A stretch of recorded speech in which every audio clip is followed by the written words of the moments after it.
और police control room और mortuary हाँ, खूब किया है। किया है। हाँ, लेकिन डेड बॉडीज़ के साथ तो ऐसा नाता हो गया था कि रात में कई बार जाते थे, कंट्रोल रूम जाते थे, या फिर इधर आपका जो इमरजेंसी वगैरह में गए, क्योंकि हाँ। जो आपको फर्स्ट हैंड इंफॉर्मेशन है वो इमरजेंसी से ही मिलनी है। किसी के कोई इस तरह का केस आया है तो आधी रात को गए, बैठे, जो आपका सोर्स डॉक्टर है, डॉक्टर वो इलाज भी कर रहा है, वो भी हो रहा है, तो खड़े खड़े थक गए, बात करते जा रहे हैं करते जा रहे हैं, तो एक पीछे एक टेबल है, पीछे ऐसे करके टेबल पे टेक लगा ली, तो एक आदमी लेटा हुआ था। मैंने बोला, ओ सॉरी सॉरी सॉरी, बोला हट अभी भी मरा है, कोई बात नहीं। मैंने कहा अच्छा। तो इस हद तक की चीज़ें जो हैं वो रहती हैं। तो एक शुरू शुरू में डर रहता है। मुझे अच्छे से याद है कि जब मैंने पहली बार कब्रिस्तान में, क्रिश्चियन कब्रिस्तान था, तो उसमें रात बिताई थी, पूरी रात। यार क्रिश्चियन कब्रिस्तान में ही फिल्मों में सारी आत्माएं तो क्रिश्चियन कब्रिस्तान से निकलती थी। बिल्कुल, वो सफ़ेद साड़ी वाली। हाँ, सफ़ेद गाउन में। सफ़ेद गाउन में, है ना। वहाँ कहाँ पहुँच तो गई? वो हुआ क्या था कि मैंने अपने, हम लोग बैठे थे रिपोर्टिंग, हम लोग स्टोरी आइडियाज़ पे बात कर रहे थे अपने एडिटर साहब के साथ उस समय, और मैंने ऐसे ही बताया, मैंने कहा सर आपको मालूम है, चंडीगढ़ की बात है, मैंने कहा सर आपको मालूम है ये 25 सेक्टर का जो कब्रिस्तान है ना, यहाँ पे एक औरत रहती है और वो पिछले 40-45 साल से अकेली रहती है और वो यहाँ की केयर टेकर है। अब सबके वो हो गए कि एक औरत अकेली रहती है, तमिलनाडु की रहने वाली है, और औरत केयर टेकर है, कैसे रहती होगी अकेली। मेरे एडिटर ने बोला कि जाओ इसको इंटरव्यू करके आना। मैंने कहा ठीक है सर, मेरे को असाइनमेंट मिल गया, अच्छी बात है, कर लेंगे। फिर मेरे एडिटर का फ़ोन आया कि नहीं नहीं वापस आओ। मैंने कहा यस सर। बोले कि ऐसा है कि जब तुम उससे ये पूछोगी ना कि तुम्हारी कब्रिस्तान में शुरुआती रातें कैसी बीती, तो वो तुम्हें बता नहीं पाएगी, क्योंकि अब तो उसको 50 साल हो गए हैं। बोले तुम उसके साथ जाके रात रह कर आओ, तब तुम उसको अच्छे से लिख पाओगी। सीरियसली? अरे बिल्कुल। अब मुझे भी थोड़ा सा वो लगा कि यार कब्रिस्तान में रात, ये थोड़ा सा बड़ी बात थी, लेकिन ठीक है, रिपोर्टिंग थी, बॉस ने बोला था, हुक्म भी था, तो मैंने कहा चलो आई ठीक एम है गेटिंग चलते हैं। गूज़बम्प्स। अच्छा, तो मैंने उससे बात किया, मैंने कहा कि दोपहर में जाके मैं शाम को आऊँगी। बोले हाँ हाँ बेटा आ जाना, ठीक है। शाम को गई मैं, हम लोग बात कर रहे हैं, और कैसी हैं, क्या है, परिवार में कौन है, कैसे करती हैं, कब्रिस्तान में कैसे रहती हैं। तो उसके जो है वो थे एक्सपीरियंस के, मतलब कि जो कब्रें थी ना, कब्रें उसके बच्चों की तरह थी।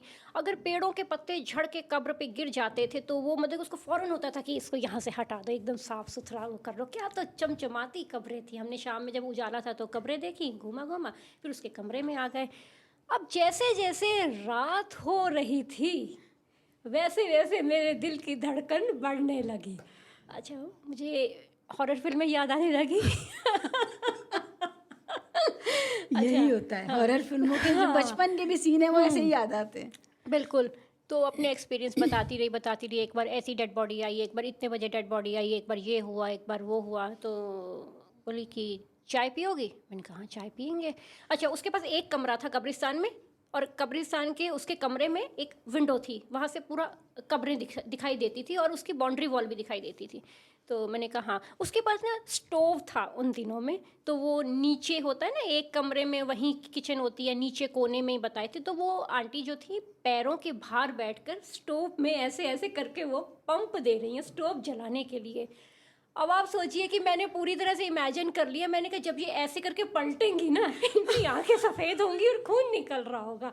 और ये सोचते सोचते सोचते सोचते मेरी जान निकल गई। मेरी वो वाली, उस समय मैं ट्रेनी रिपोर्टर थी, और मेरे को अब पसीने आने लगे बहुत बुरी तरह से। खैर वो पलटी, ऐसा कुछ नहीं हुआ था, हमने चाय पी, लेकिन मेरी आवाज़ हलक से निकल नहीं रही थी। मैंने उनको पूछा, मैंने कहा कभी डर लगा शुरू में, ये तो कुछ एंटी ऐसा हुआ? क्लाइमैक्स हो गया। तो बोली कि हाँ, बोली कि यहाँ पर ना एक रेप हुआ था। उस रेप के बाद बोली उस औरत का इस कब्रिस्तान में हत्या कर दी गई थी। बोले वो सामने वाली दीवार में कभी कभी वो औरत चलती हुई दिखाई तो देती है। अब इसके बाद मेरे और ज़्यादा होश फाख्ता हो गए। मैं उस दीवार को देख रही, कभी उसको देख रही, उस दीवार को देख रही, कभी उसको देख रही। मुझे ऐसा लगा कि अभी ये उल्टी हो जाएंगी, अभी ये टेढ़ी हो जाएंगी, अभी खून निकलेगा, अभी आंखें सफ़ेद होंगी। करते करते करते सुबह के 4 साढ़े 4 बजे। और मैं तो, मुझे आप यकीन जानिए कि मैं 3-4 दिन अपने घर से ही नहीं निकली, और मैं इस तरह के उस पर चली गई कि मुझे ऐसा लगता था कि मेरे कमरे में कोई पाँव घिसर घिसर के चल रहा है। और मैं जब स्कूटर चलाती थी दिन में तो ऐसा लगता था कोई पीछे तो नहीं बैठा।